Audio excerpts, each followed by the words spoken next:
enseñanza para el día de hoy se titula El propósito del hombre. ¿Cuál es el propósito del hombre conforme a la palabra de Dios? El hombre podríamos decir que tiene dos clases de propósito. Primero tiene un propósito antes de conocer la palabra de Dios que busque ¿qué? La finalidad del hombre. ¿Cuál es? El tener felicidad. Todos quieren ser felices, ¿verdad? Pero ¿cómo conoce el hombre la felicidad? ¿O qué concepto tiene de la felicidad? La felicidad se conoce como ausencia de problemas, ausencia de inconvenientes, ausencia de conflicto. El hombre siempre cuando busca de Dios, quiere buscarlo para que Dios le quite los problemas por lo que está pasando, ya sea problemas con el esposo, con los padres, con los hijos, con el trabajo, o porque no consigue trabajo, no tiene empleo, o está falto de dinero, o de pronto ha perdido un romance o una relación marital que se ha roto, busca de Dios, ¿verdad? Entonces, él quiere tener la paz y lo busca ¿cómo? A través de Cristo. Muchas personas lo buscan, pero otros no buscan a Cristo, otros buscan ¿qué? El dinero, ¿verdad? Como si el dinero satisfaciera todas las necesidades del hombre. Busca esas riquezas materiales o busca otra pareja, si está sufriendo con una pareja, busca otra para ver si lo hace feliz. Y así sucesivamente el hombre se inventa muchos métodos para buscar la felicidad. Pero muchas veces esa felicidad resulta efímera. ¿Por qué? Porque las riquezas terrenales nos llevan a la idolatría. La Biblia nos enseña que la raíz de todos los males es el amor al dinero. A través del dinero nosotros podemos establecer un nuevo ídolo que nos va a llevar ¿qué? A la adoración excesiva hacia un ídolo. Y ídolo es cualquier cosa que nos aparte de Dios, un amor excesivo hacia esos ídolos. Y esa adoración excesiva hacia esos ídolos nos puede llevar a la avaricia, al egoísmo. En Colosenses capítulo 3, verso 5 nos dice: haced morir pues lo terrenal en vosotros, fornicación, impureza, pasiones desordenadas, malos deseos y avaricia, que es idolatría. La idolatría pues vendría siendo la adoración excesiva hacia ídolos, ¿verdad? Así como nos enseña la palabra de Dios. Y la avaricia, que es el egoísmo. Muchas veces buscando esas riquezas terrenales nosotros caemos en idolatría, y la idolatría nos va a apartar del Señor. La palabra de Dios nos dice que nosotros tenemos que huir de la idolatría. Miremos lo que nos dice al respecto 1 Corintios capítulo 10, verso 13. 1 Corintios capítulo 10, verso 13 nos habla de la idolatría. Dice: no nos ha sobrevenido ninguna tentación que no sea humana, pero fiel es Dios, que no os dejará ser tentado más de lo que podáis resistir, sino que dará también juntamente con la tentación la salida para que podáis escapar. Por tanto, amados, huid de la idolatría. Muchas veces existe idolatría hacia el dinero, hacia las personas, hacia la misma familia. Nuestra familia puede ser idolatría. A veces se idolatra a los hijos, se idolatra a los padres.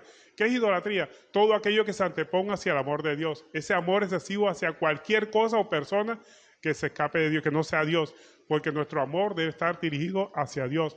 Y precisamente cuando la Biblia nos habla de que nosotros tenemos que adorar a Dios significa amar en extremo. Y el amor en extremo solamente tiene que ser hacia Dios.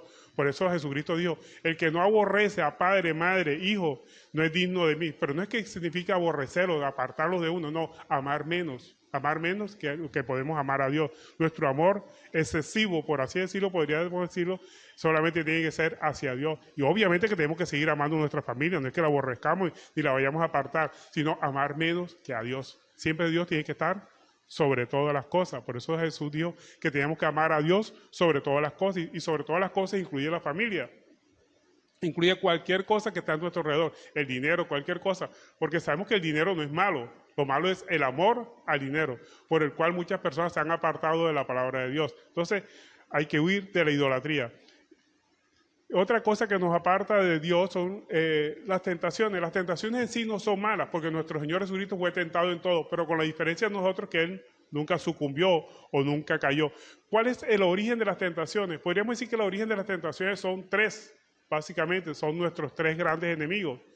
Uno más pequeño que el otro, pero bueno, son tres enemigos que todos tenemos. En primer lugar, pues, aparece nuestro propio ego, nuestro propio afán por querer hacer las cosas a nuestra manera. Ese es el mayor enemigo que nosotros tenemos. Le sigue el mundo. El mundo tiene muchas tentaciones, el amor, los deseos de los ojos, las pasiones desordenadas que podamos tener en el mismo mundo. Y otro enemigo que es mucho más pequeño, el último de los tres enemigos, que es Satanás. pero que muchas personas le echan más la culpa a ese enemigo que a los demás.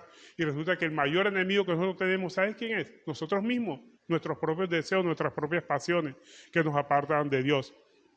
Entonces, el origen de las tentaciones podríamos decir que son tres, ¿verdad? Primero, nuestros propios deseos, nuestra vana manera de vivir, el mundo y Satanás. Pero sabemos que con respecto al mundo, el mundo es breve. Miremos lo que nos dice la palabra de Dios sobre el mundo en 1 Juan capítulo 2, verso 16. Dice, todo lo que hay en el mundo, los deseos de la carne, los deseos de los ojos y la vanagloria de la vida no proviene del Padre, sino del mundo. Y el mundo pasa y sus deseos. Pero el que hace la voluntad de Dios permanece para siempre. Entonces tenemos que estar apercibidos de esos tres enemigos. El problema, como dijimos anteriormente, no son las tentaciones. Las tentaciones siempre van a existir. Hasta nuestro Señor Jesucristo fue tentado en ellas. Tenemos que estar apercibidos para no ceder a las tentaciones. Porque cuando nosotros cedemos a las tentaciones, estas tentaciones producen muerte. ¿Y por qué produce muerte? Porque están en función de nuestra propia concupiscencia. La concupiscencia a nosotros es la que atrae o le da fuerza o le da fortaleza a las tentaciones. Por eso podemos decir que las tentaciones por las cuales pasó nuestro Señor Jesucristo no tuvieron eco en Él, porque Él no tenía concupiscencia. Nosotros nacemos con la concupiscencia. ¿Y qué es la concupiscencia? Es ese apetito desordenado de los placeres deshonestos, el hacer mal. Nosotros somos malos de naturaleza. Mismo David lo reconoció en los salmos. Él dijo, en maldad me concibió mi madre. O sea que nació con la concupiscencia, esa inclinación al pecado. Y en Génesis también el Señor dijo que el hombre es malo desde su juventud. Nosotros somos malos por naturaleza. Cuando nosotros conocemos la palabra de Dios, con base en la palabra de Dios empezamos a dominar nuestra naturaleza carnal. Pero nunca perdemos la calidad de pecadores. Siempre somos pecadores. En todo momento. Vamos a ser pecadores hasta que muramos. ¿Por qué? Pecadores porque tenemos esa inclinación a pecar, a hacer las cosas malas. El mismo apóstol Pablo lo reconoció. Él dijo, yo soy pecador. Cristo vino por pecadores, de los cuales yo soy el primero. El apóstol, siendo apóstol, reconoció que él era pecador. Y todos tenemos que reconocer esa condición. Entre más reconozcamos que tenemos esa condición, más necesitamos de Cristo. Nunca tenemos que dejar de necesitar de Cristo. El día que nosotros dejemos o creamos que no necesitamos de Cristo, estamos perdidos. El mismo Jesús lo dijo, sin mí nada podéis hacer. Sin Cristo no podemos luchar o vencer a las tentaciones, solamente con la mirada puesta en Cristo. Pero esa inclinación a pecar siempre la vamos a tener hasta el día que muramos, hasta el día que entreguemos nuestra alma al Creador.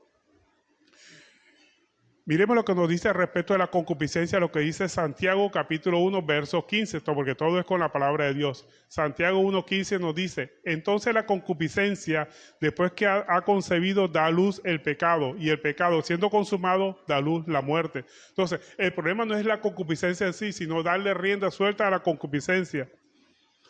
Cuando se consume el pecado, da muerte la luz. Y sabemos que la paga del pecado es muerte, más el regalo en Cristo Jesús es vida eterna en Cristo Jesús, es lo que nos ha dado. Entonces hemos visto cuál es el propósito del hombre que no tiene a Cristo. El propósito del hombre que no tiene a Cristo es buscar la felicidad a cualquier forma. ¿Y qué es la felicidad para el hombre que no tiene a Cristo? Ausencia de problemas, ausencia de inconvenientes. Pero el hombre que tiene a Cristo, vamos a ver ahora cuál es el propósito del hombre que tiene a Cristo en su corazón. Él busca alcanzar la paz. La paz en medio de las adversidades, en medio de los problemas. Porque la paz que Cristo nos ofrece es una paz que es incomprensible. Porque a pesar de las circunstancias, a pesar de los problemas, a pesar de las tribulaciones que vamos a enfrentar en la vida, el hombre está tranquilo porque sabe que todo viene de la mano de Dios. Pero esos conflictos que recibimos nosotros van a ser superiores a los que una persona que no conoce de Cristo. Por eso hay un falso evangelio que dice que cuando nosotros llegamos a los pies de Cristo se van todos los problemas. Eso es la peor mentira que le pueden decir a una persona. Vea, cuando nosotros llegamos a los pies de Cristo van a venir más problemas. Pero vamos a ver cuál es la solución a esos problemas. ¿Por qué van a venir más problemas? Porque vamos a tener los mismos problemas que tienen las personas que no tienen a Cristo en su corazón. ¿Cuáles son los problemas que tiene una persona que no tiene a Cristo en su corazón? Se va a enfrentar a la muerte. La muerte física, todos nos vamos a enfrentar a la muerte física si Cristo no viene antes. Y no solamente la muerte física de nosotros, sino la de nuestros familiares. Y tenemos que estar preparados para ese momento en que tenemos que darle gracias a Dios porque nos haya permitido gozar de la presencia de los familiares. Tenemos que prepararnos para la muerte. Vea, una de las cosas características fundamentales de un cristiano es que está preparado para la muerte. Por eso la muerte no lo sorprende. Mientras que una persona que odia a Cristo se desespera cuando un familiar fallece. Nosotros no, tenemos que darle gracias a Dios. Es un momento para darle gracias a Dios por el permitirnos gozar de la presencia de esa persona. Otra cosa que no nos va a quitar Dios así lo sigamos, es el hambre. Vamos a tener hambre, ¿verdad? Todos los días tenemos que satisfacer esas necesidades del hambre que nos viene en todo momento. Y nosotros comemos y después del tiempo otra vez volvemos a tener hambre. Y eso lo vamos a tener todos, cristianos como no cristianos. Las enfermedades también van a venir. Sea cristiano o no sea cristiano, usted va a padecer enfermedades. En Cristo Jesús vamos a tener fortaleza, Él nos va a fortalecer. Y sabemos que todo tiene un propósito en nuestra vida. Por eso nuestro Señor Jesucristo en Juan capítulo 16, verso 33, mire lo que nos dice y le está hablando a las personas que lo siguen a Él. Dice, estas cosas os he hablado para que en mí tengáis paz. En el mundo tendréis aflicción, pero confiad, yo he vencido el mundo. O sea, ¿a qué mundo se refería Él? Él se refería al mundo de los deseos, de las pasiones desordenadas que tenemos nosotros. Él venció todas esas pasiones, Él venció todos esos deseos carnales. La concupiscencia la venció Él, porque Él nunca tuvo concupiscencia, pero la venció también. Entonces, Él, con base en su enseñanza práctica, nos enseñó a vivir confiadamente a pesar de las adversidades. En otras palabras, Cristo nos ofrece paz en medio de las tormentas. Eso es lo que nos ofrece Él. Él nunca nos ofreció que nos va a evitar los problemas. Al contrario, Él dijo, en el mundo tendréis aflicción. Las aflicciones van a venir. Sea cristiano o no sea cristiano, van a venir esas aflicciones. Y las tres aflicciones más grandes son el hambre, la muerte, la enfermedad. Todos vamos a tener enfermedades, todos vamos a sufrir la muerte, si Cristo no viene antes, obviamente. Pero además de esas aflicciones que tienen todas las personas que son cristianas, además vamos a tener otras aflicciones, que eso no lo comentan muchas personas, pero vamos a tener otras aflicciones. ¿Cuáles son las otras aflicciones? Unas especiales. Primero, el rechazo de los inconversos. Porque como rechazan el mensaje de Cristo, si rechazan el mensaje de Cristo, cuando usted le va a hablar de Cristo, lo van a rechazar usted también. Esa es otra aflicción que vamos a sufrir los cristianos. Además de las aflicciones que sufre cualquier persona que no es cristiana, los cristianos van a sentir rechazo de las personas que no aman a Cristo, que odian a Cristo. ¿Pero por qué odian a Cristo? Porque aman su pecado. Y si buscan a Cristo, van a tener que renunciar al pecado. Pero como aman el pecado, no quieren saber nada de Dios. Y si no quieren saber nada de Cristo, tampoco quieren saber de usted. Entonces lo van a odiar, lo van a rechazar. Y hasta le pueden perseguir por predicar la palabra de Dios. Entonces, ellos nos van a rechazar porque detestan el mensaje del Evangelio, el mensaje de salvación, porque los lleva ¿a qué? A que se aparten del pecado. Y como ellos aman su pecado, van a aborrecerlo. Por eso en 1 Juan capítulo 3, verso 13 nos dice, hermanos míos, no nos extrañéis si el mundo os aborrece. Y Jesucristo dijo, si el mundo me aborreció a mí, a ustedes también lo van a aborrecer. A ustedes los que predican la palabra de Dios también lo van a aborrecer, porque el mundo detesta el Evangelio, porque el Evangelio descubre el pecado. Y la persona que ama su pecado no quiere saber nada de Cristo. Y si no quiere saber nada de Cristo, tampoco va a querer saber nada de usted si le va a llevar el Evangelio. Así que esté preparado a esos rechazos. Eso es normal que suceda. Lo malo sería que usted lo aceptara a pesar que esa persona es del mundo. Usted es pellizque que se está predicando mal el Evangelio. Si una persona del mundo se siente bien en una iglesia que se está predicando sana doctrina, entre comillas, esa persona del mundo se siente bien, esa iglesia no es buena. La persona del mundo se siente mal cuando llega a una iglesia que le predica el verdadero evangelio, porque el verdadero evangelio ataca el pecado y esa persona se va a sentir mal. Pero si una persona del mundo se siente bien en una iglesia, quiere decir que no se está predicando el verdadero evangelio. El verdadero evangelio ataca el pecado. Entonces vemos cómo vamos a sentir un rechazo de parte de los inconversos. Porque los inconversos odian o detestan el mensaje de salvación, el mensaje de Cristo. Y si detestan el mensaje de Cristo, obviamente van a rechazar al mensajero. Entonces vemos cómo la misma palabra nos está diciendo que va a haber otro rechazo especial. Y otro rechazo especial que vamos a tener es que en esa lucha contra el pecado, nos va a generar angustia. ¿Por qué? Porque esa inclinación que tenemos nosotros a pecar va a subsistir a pesar de que seamos cristianos y vamos a estar luchando contra ella. Y esa es la verdadera lucha espiritual, luchar contra el pecado, luchar contra esas ganas de pecar, pero no luchamos a nuestra manera. Por lo menos una persona que estaba enviciada en la pornografía, no va a luchar diciendo simplemente no voy a ver pornografía. O una persona que se embriagaba decir simplemente no me voy a embriagar. No, es recurrir a las herramientas espirituales, porque no podemos luchar contra la carne con herramientas de la carne, como no voy a tomar, no voy a hacer eso, porque eso va contra los designios de Dios. Y está bien que piensa así, pero eso no es suficiente para luchar contra el pecado. ¿Cómo tenemos que luchar contra el pecado? Con las herramientas espirituales. ¿Y cuál es la primera herramienta espiritual que nosotros tenemos? La lectura de la palabra de Dios. Porque la fe es por el oír y el oír la palabra de Dios. De ahí es donde se genera la fe. Entonces, cuando usted tenga ganas de pecar, póngase a leer la palabra de Dios. Empieza a leer la palabra de Dios y va a encontrar herramientas para no sucumbir a la tentación. La tentación siempre va a estar ahí. Nunca la va a dejar de tener. Hasta el día que usted muera va a tener las tentaciones. Cuando vengan las tentaciones grandes de hacer cosas que van contra la palabra de Dios, lea la palabra de Dios. ¿Y cuál otra herramienta tenemos nosotros para luchar contra el pecado? Además de la lectura de la palabra, la oración. Miremos lo que nos dice la palabra de Dios sobre la oración. Dice Filipenses 4:6. Vea el poder que tiene la oración para cambiar nuestra manera de pensar. Filipenses 4:6 nos dice: por nada estéis afanosos, porque precisamente cuando vienen las ganas de pecar, nos viene el afán de querer hacer las cosas indebidas ante los ojos de Dios. Entonces, cuando vengan esos afanes, es una campanita que nosotros tenemos que nos está avisando: ojo, cuidado que vas a pecar. Dice: por nada estéis afanosos, sino que sean conocidas vuestras peticiones delante de Dios en toda oración y ruego, con acción de gracia. Y la paz de Dios, o sea, se va a reemplazar esas ganas de pecar con la paz de Dios. Dice: y la paz de Dios, que sobrepasa todo entendimiento, guardará vuestros corazones y vuestros pensamientos en Cristo Jesús. Entonces, dos herramientas grandes espirituales que tenemos contra el pecado. Ya no vamos a luchar contra el pecado como luchábamos antes. No voy a hacer esto porque eso es malo para mi salud, eso es malo. Y verdaderamente que pecar es malo contra la salud, no tanto física, sino espiritual. Pero no vamos a luchar con herramientas carnales, sino herramientas espirituales. Lectura de palabra y oración. Las dos grandes herramientas para luchar contra el pecado. Entonces vemos cómo la oración quita el afán y la ansiedad. Aparta enseguida el afán y la ansiedad. ¿Por qué? Porque depositamos esa carga que tenemos, esa ansiedad que tenemos, se la depositamos en el Señor. Y el Señor que nos va a dar su poderoso Espíritu Santo y va a venir una paz que sobrepasa todo entendimiento. Y guardará vuestros corazones y vuestros pensamientos en Cristo Jesús. Porque el problema grande está en nuestros pensamientos. Nosotros no podemos dejar de pecar si no cambiamos nuestra manera de pensar. Cuando cambiamos nuestra manera de pensar, cambiamos nuestra manera de actuar. Ahí está la clave de todo, cambiar la manera de pensar. Por eso muchas personas le dicen, cuando saben que se convirtieron de cristianos, dicen: oye, a ti te lavaron el cerebro. Que precisamente para ser cristianos tenemos que cambiar nuestra manera de pensar. Pero no con mentalidad positiva, no estoy hablando de mentalidad positiva, estoy hablando de conocimiento de la palabra de Dios. Cambiar nuestra manera de pensar.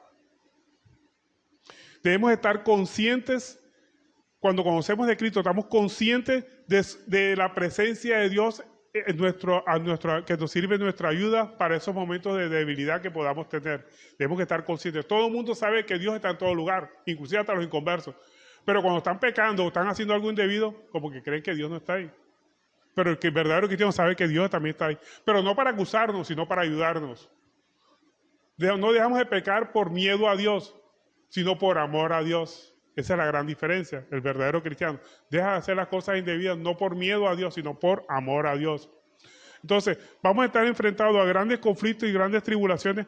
Y aunque vengan esas grandes tribulaciones, no tendremos miedo porque Dios está con nosotros. Y es cuando se cumple ese salmo que todos lo hemos escuchado, el Salmo 23, verso 4, que dice: aunque ande en valle de sombra de muerte. O sea, cuando vengan esas grandes tentaciones que nos impulsan a pecar, que nos están llevando a hacer cosas indebidas, entonces dice: no temeré mal alguno, porque tú estarás conmigo. Tu vara y tu callado me infundirán aliento. Tu vara y tu callado. ¿Qué es la vara y qué es el callado? Son los dos instrumentos, las dos herramientas que utiliza el pastor cuando está dirigiendo las ovejas.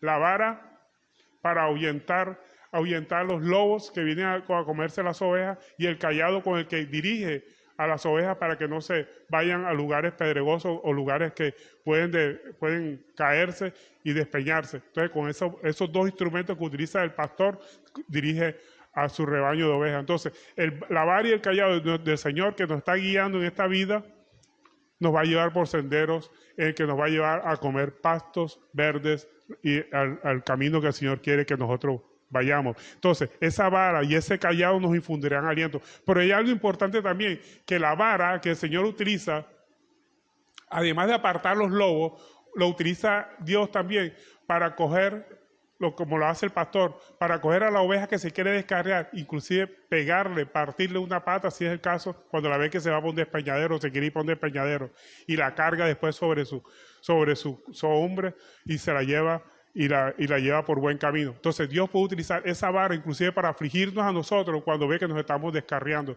Entonces simplemente demos gracias a Dios por las situaciones por las que estamos pasando, que vienen siempre de la mano de Dios, y dejemos de estarle echando la culpa a Satanás, dejando de echarle la culpa al vecino, a nuestros enemigos entre comillas carnales, porque la Biblia nos enseña que no tenemos lucha contra sangre y carne, o sea, contra personas, sino contra huestes espirituales que se mueven en las regiones celestes, que son nuestras pasiones, nuestros deseos que nos llevan a hacer cosas malas. Entonces, el verdadero cristiano está seguro que aunque ande en valles de sombra de muerte, aunque ahí vengan esas ganas de pecar, el Señor siempre estará con nosotros y no temeremos mal alguno, porque el Señor nos infundirá aliento a través de su vara y su cayado, nos llevará adelante. Entonces no tendremos miedo.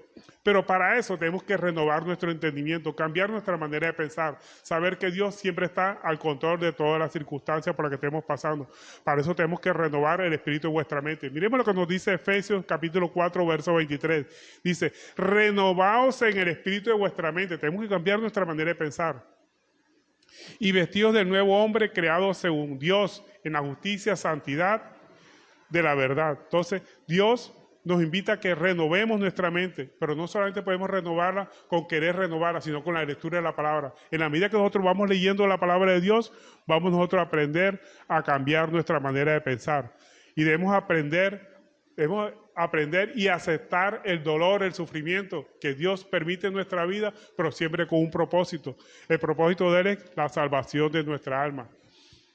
Todo lo que nos sucede a nosotros tiene un objetivo, y el objetivo es la salvación de nuestra alma. Romanos 8:28 nos lo confirma. Dice, sabemos que los que aman a Dios, todas las cosas las ayudan a bien, hasta una enfermedad, hasta una pérdida de un trabajo, un problema económico, todo ayuda bien, porque el Señor lo que quiere no es nuestra prosperidad económica, esas son añadiduras, pero muchas personas buscan más las añadiduras que el objetivo. El objetivo fundamental es que tenemos que buscar el reino de Dios y su justicia, y las demás cosas vienen por añadidura, pero muchas personas se enfocan más en las añadiduras que en el reino de Dios.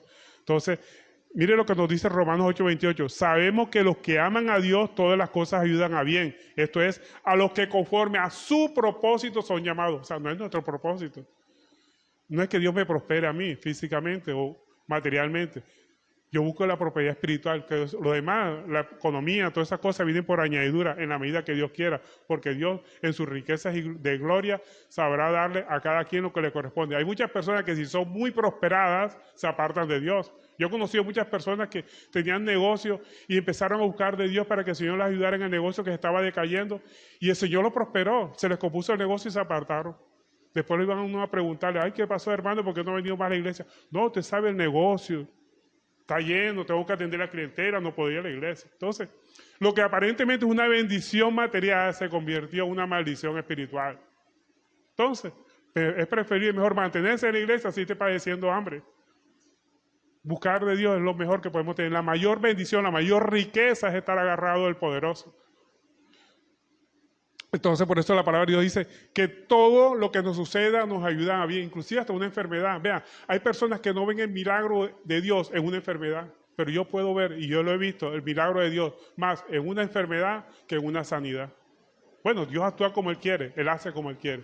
Pero yo he visto más bendiciones en mi vida a través de una enfermedad que en una salud, que en una bendición de sanidad. Entonces, no nos quejemos por una enfermedad por la que estamos pasando. Demos gracias a Dios. Por eso la palabra de Dios nos dice, da gracias por todo. Y por todo incluye una enfermedad, una calamidad, una pérdida de trabajo, una pérdida de un familiar, qué sé yo. Por todo tenemos que dar gracias. Gracias siempre. Siempre tenemos que darle gracias. Vean, en el agradecimiento se empiezan a perder los dolores, el sufrimiento, las aflicciones, cuando empezamos a ser agradecidos. Muchas personas están padeciendo porque murió un familiar, pero en la medida que empiecen a cambiar su dolor por agradecimiento, va a salir el dolor de su vida. Tenemos que darle gracias a Dios. Recordar esa persona que el Señor permitió que falleciera, pero con una actitud de agradecimiento y recordar los momentos felices que se tuvo con esa persona, es la mejor medicina para el alma, para que podamos salir de esos momentos de aflicción. Entonces, tenemos que aprender y aceptar el dolor, la persecución, que va a suceder en la vida del cristiano.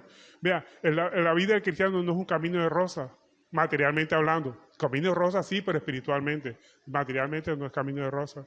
¿Por qué? Porque en el mundo vamos a ser perseguidos, nos van a señalar. Porque si detestan al mensaje, detestan a Cristo, obviamente van a detestar al mensajero. Entonces, el camino del cristiano, materialmente hablando, no es un camino de rosa. Espiritualmente sí, pero materialmente no es un camino de rosa.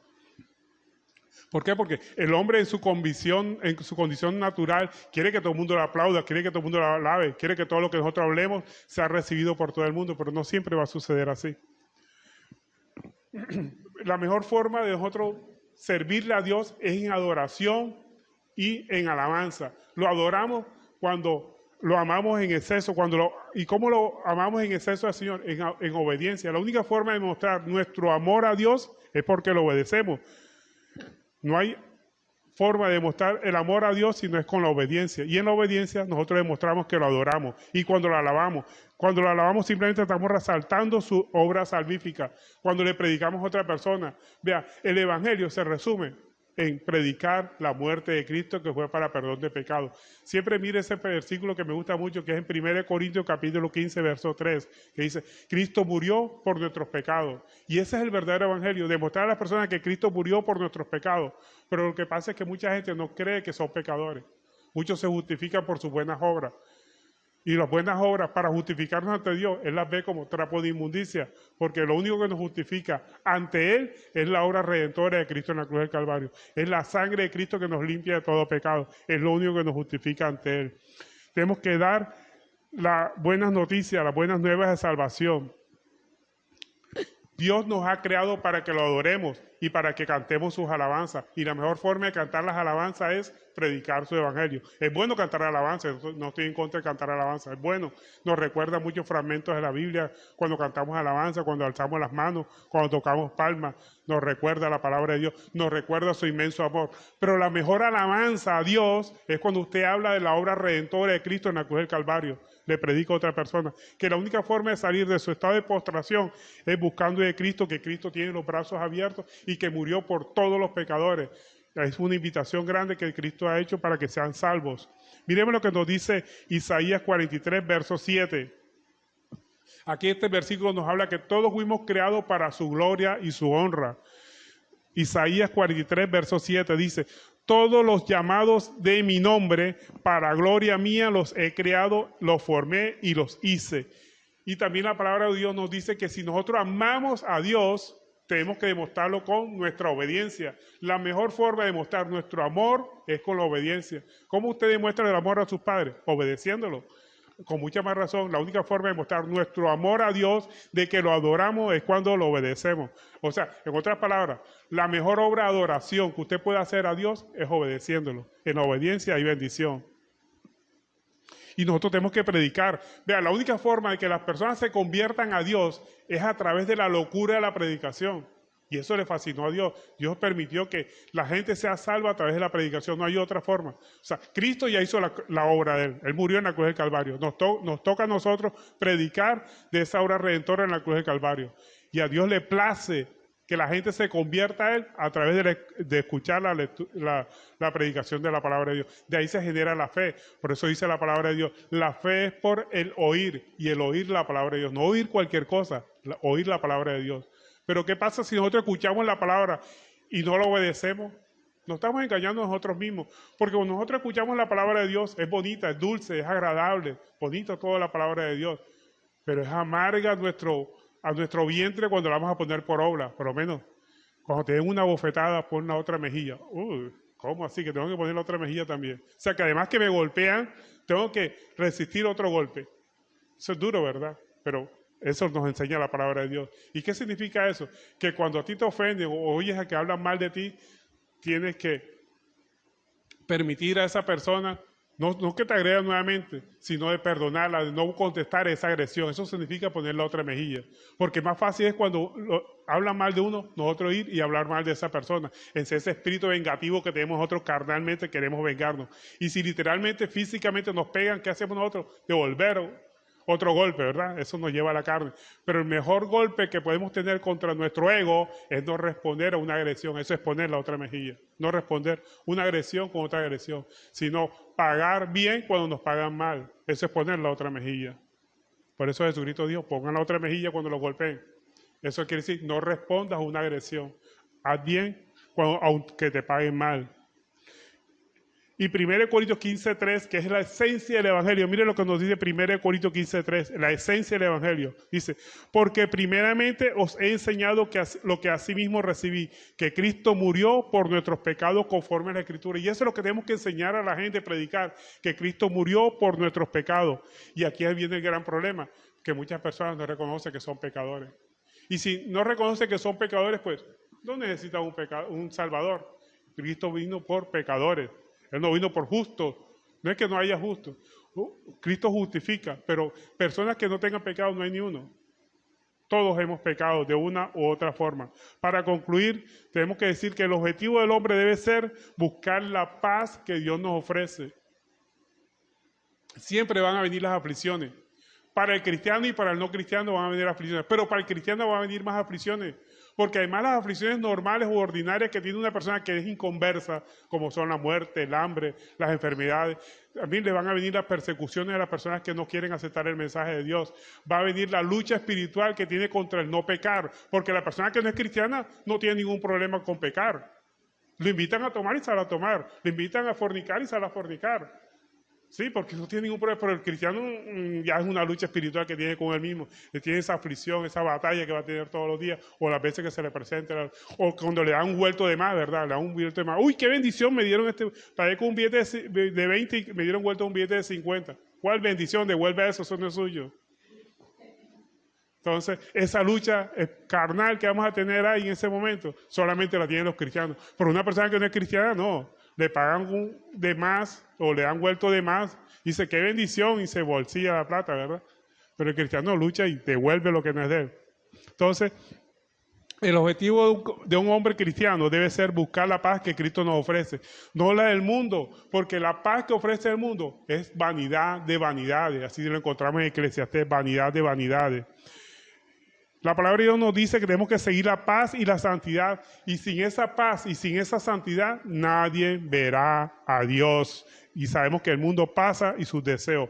Pero si nosotros somos oidores de la palabra de Dios y no somos hacedores, ¿qué somos? Pues nos estamos engañando, nos engañamos nosotros mismos. En Santiago 1:22 nos dice, sed hacedores de la palabra y no solamente oidores, engañándonos a nosotros mismos. Entonces tenemos que, además de ser oidores, que eso, oír la palabra de Dios y leer la palabra de Dios es bueno porque nos produce fe, pero además de ser oidores, lectores de la palabra de Dios, tenemos que ser hacedores, o sea, poner por obra la palabra de Dios, y eso nos hará unos verdaderos cristianos y unos verdaderos hijos de Dios. Amén. Gloria a Dios. Bueno, y esta ha sido la enseñanza por el día de hoy.